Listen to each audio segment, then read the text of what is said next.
প্রিয় দর্শক বন্ধুরা, আপনারা কেমন আছেন? আশা করি আপনারা ভালো আছেন, সুস্থ আছেন, সুন্দর আছেন। তো বাড়িতে দিদিভাইয়ের প্রায় 3-5-6 খুবই শরীর অসুস্থ ছিল। সোজা রথে আমরা বেরোতে পারিনি। তো উল্টো রথ আসার আগে আমরা মাহেশ রথের উদ্দেশ্যে, জগন্নাথ দেবের দর্শনের উদ্দেশ্যে বেরিয়ে পড়লাম। আমরা এই মুহূর্তে মন্দির প্রাঙ্গণে পৌঁছে গেছি। এই হচ্ছে শ্রীরামপুরের মাহেশের জগন্নাথ দেব, তথাকথিত আছে পুরীর জগন্নাথ দেবের পরেই হচ্ছে আমাদের এই শ্রীরামপুরের মাহেশের রথ এবং মন্দির। দেবতা প্রত্যেকেই আপনারা দর্শন করুন আমাদের চ্যানেলে।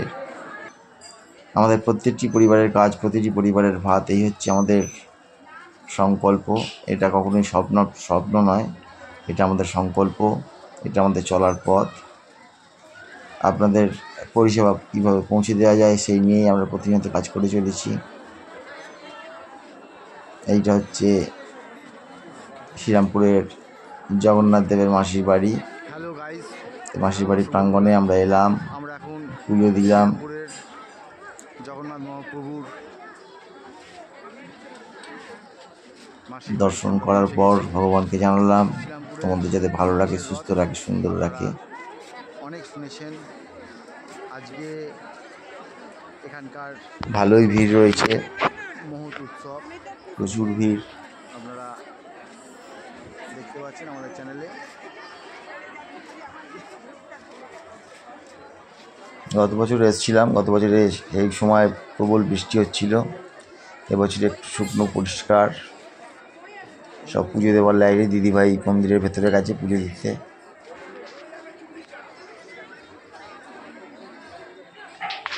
সবাই নিজের ফটোশ্যুট তুলতে ব্যস্ত। শ্রীরামপুরের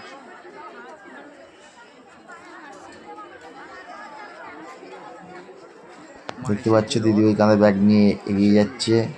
রথের যে জগন্নাথ বাড়ির ওখানে একটা ধূপ জ্বালাবার স্থান আছে, দর্শন করতে আমরা চলে ভগবানকে দেখি ধূপ জ্বালাবার। তথাকথিত আছে পুরীর মহাপ্রভুর পর হচ্ছে শ্রীরামপুরের মহাপ্রভু।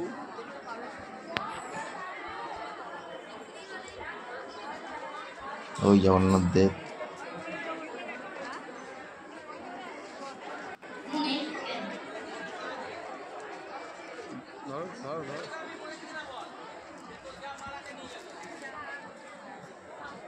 এখানে ঠাকুরের ধূপ দেখানো হয়ে গেল। এখানে ধূপ দেখাবার পর এখানে ধূপকাঠি পুজো দেওয়ার যে স্থান, এটা যাতে কোনো রকম বিপদের সম্ভাবনা না হয়, মন্দির প্রাঙ্গণ থেকে দূরত্বেই।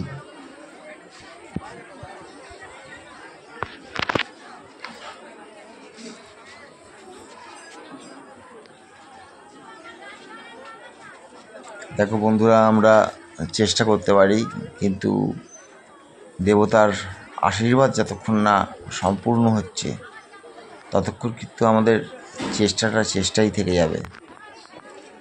তো সেই কারণে আমরা কিন্তু ঈশ্বরের কাছে প্রতিনিয়ত কথা বলি এবং দৌড়াদৌড়ি করি, যাতে আমাদের যে সংকল্প সেটা যেন সার্থক হয়। আমরা যেন প্রতিটি নিম্ন মধ্যবিত্ত এবং মধ্যবিত্তর পরিবারের পাশে থাকতে পারি। সেই সঙ্গে আমাদের বাঙালি জনজাতির ক্রমশ বিলুপ্তর পথে, সেখান থেকে তাদেরকে যাতে উদ্ধার করতে পারি, রক্ষা করতে পারি।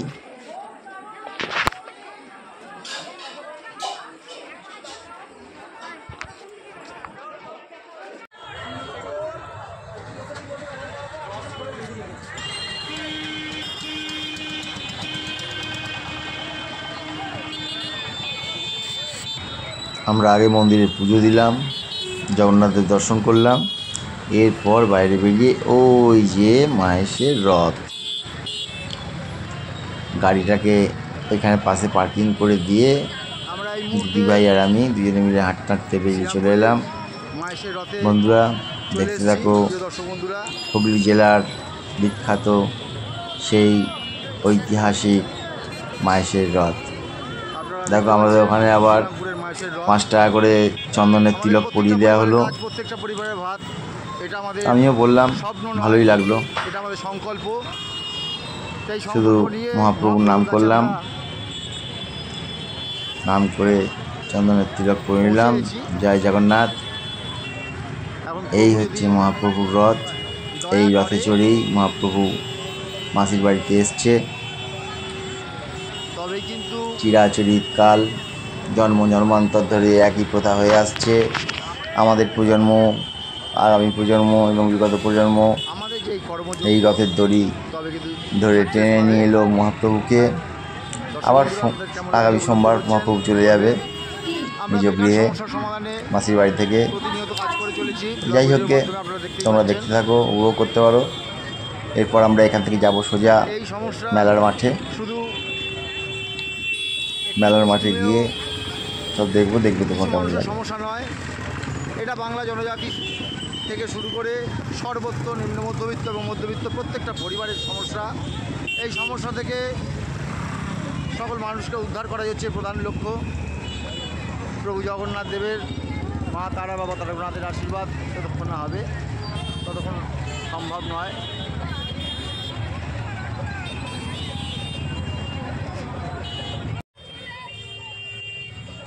প্রচণ্ড গাড়ির আওয়াজ আপনারা দেখতেই পাচ্ছেন।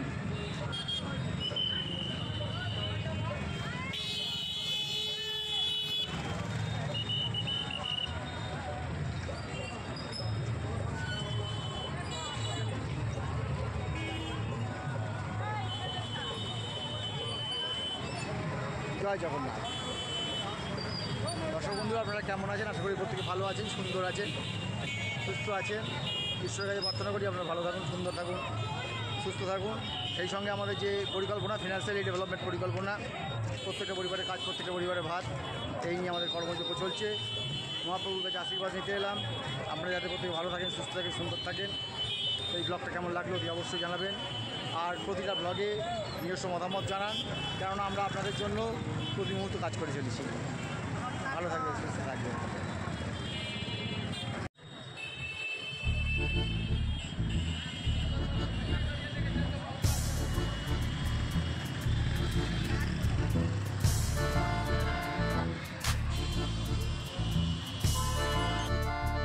এই হচ্ছে মেলার মাঠ।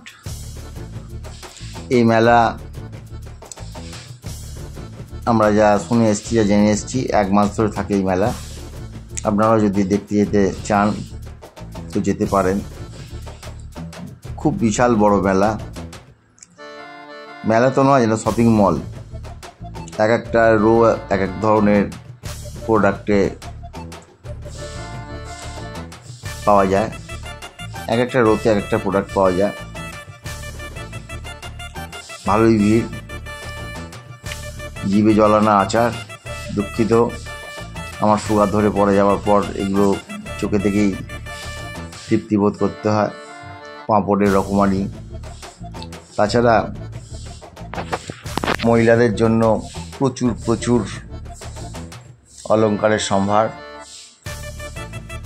তো আপনারা দেখতে থাকুন শ্রীরামপুরের মায়ের মেলা।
প্রিয় দর্শক বন্ধুরা, মেলা দেখা হয়ে বাড়ি ফেরার সময় এটা হচ্ছে ভদ্রেশ্বর তেঁতুলতলার মা, জগদ্ধাত্রী মা।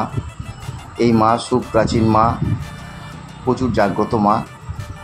তো বাড়ি ফেরার সময় গাড়িটা রেখে মায়ের কাছে গিয়ে মাথা হেঁট করে প্রণাম করে মায়ের থেকে আশীর্বাদ চাইলাম।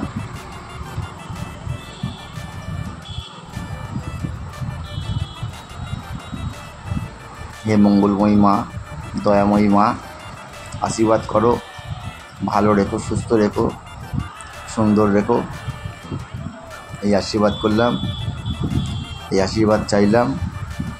ওখান থেকে বেরিয়ে আসার পর এখন জগন্নাথ দেবের স্নানযাত্রার পর থেকে চন্দননগর হাটখোলা ভুবনেশ্বরী তলায় আমরা বাল্য বয়স থেকে দেখে আসছি সুপ্রাচীন একটি পূজা, যেটা হচ্ছে মাতা ভুবনেশ্বরী পূজার এই সময় শুরু হয়। 1 মাস ব্যাপী চলে এই পূজা। তো আমরা যখন ফিরছি তো এই ভুবনেশ্বরী মাতারও দর্শন করে নিলাম। বন্ধুরা, এই পুজো আর কোথায় কোথায় হয় অতি অবশ্যই কমেন্ট বক্সে জানিও। এটা হচ্ছে মায়ের নাটবাংলা মন্দির, বিশাল মন্দির।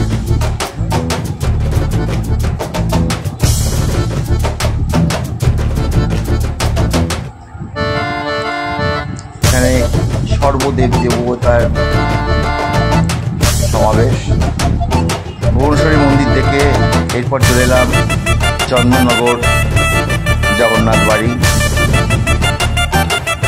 এই জগন্নাথ দেবের মন্দিরে এবছর এখনো আসা হয়নি। আজকে শনিবার, বিপত্তায়নী, আজকে শনিবারই এলাম মহাপ্রভুর পুজো দিতে। দেখো, একই দিনে কিন্তু আমরা সব জায়গায় কভার করলাম, অর্থাৎ শ্রীরামপুরের জগন্নাথ বাড়িও কভার করলাম, আবার চন্দননগরের জগন্নাথ বাড়িও কভার করলাম। এখানে মালা বিক্রি হচ্ছে মন্দির প্রাঙ্গণে। কেউ কেউ পদ্মফুল দিয়ে জগন্নাথ দেবের সেবা করছে, ফুল দিয়ে, পদ্মফুল প্রিয় ফুল। এর ভিতরেও একটি বৃহৎ মেলা দর্শক বন্ধুরা দেখতে পাচ্ছ। আমরা জগন্নাথ বাড়ি জগন্নাথ দেবের মন্দিরে পৌঁছে গেছি। এখানে আমরা পুজো দিয়ে আজকের ব্লগটা এখানে শেষ করব। Tata, bye bye, good bye. কমেন্টে কিন্তু জানিও তোমরা দেশের যে প্রান্তেই থাকো না কেন, দেশের বাইরে যে প্রান্তেই থাকো না কেন আমার বন্ধুরা, কেমন লাগছে আমাদের ব্লগগুলো, বা তোমাদের নিয়ে যে প্রতিনিয়ত আমরা কাজ করে চলেছি, এই চিন্তাভাবনা তোমাদের কেমন লাগছে অতি অবশ্যই জানিও। এইটা হচ্ছে চন্দননগর জগন্নাথ বাড়ির জগন্নাথ দেবের মূর্তি। থাকো, tata, bye bye, good bye.